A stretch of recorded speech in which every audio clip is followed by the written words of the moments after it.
oh là là, dis donc, il a pas pris un petit peu de poids cette année? Oh, peut-être 1 ou 2 kilos.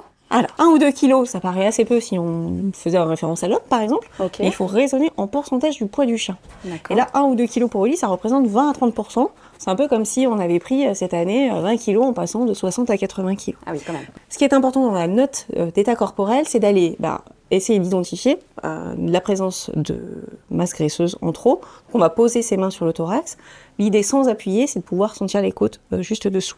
Et puis de visualiser une taille délimitée entre la fin des côtes thoraciques et son bassin. Et puis un creux du flanc levreté, ici, parce que si on a un abdomen pendulaire, c'est un signe de surpoids. Comment ça se passe pour Oli, compte tenu de son âge et de son surpoids, dans sa qualité de vie? Qu'est-ce que vous avez remarqué à la maison? Avec le temps, effectivement, on sent que il commence à fatiguer un peu plus vite. Les balades sont un peu plus courtes. Il s'essouffle dès qu'il fait très chaud.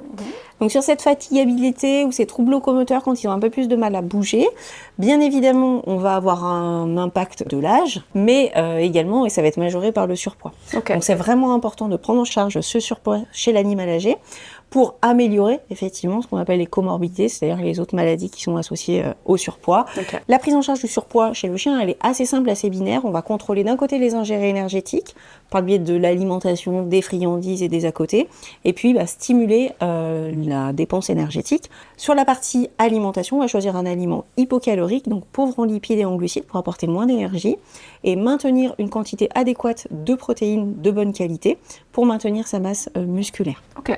D'autant plus qu'on disait avec l'âge, il y a un phénomène physiologique qui s'appelle la sarcopénie, où l'animal va perdre de la masse musculaire liée à l'âge, pour lequel on ne peut pas faire grand-chose, qui n'est pas signe de pathologie. D'accord. D'accord ?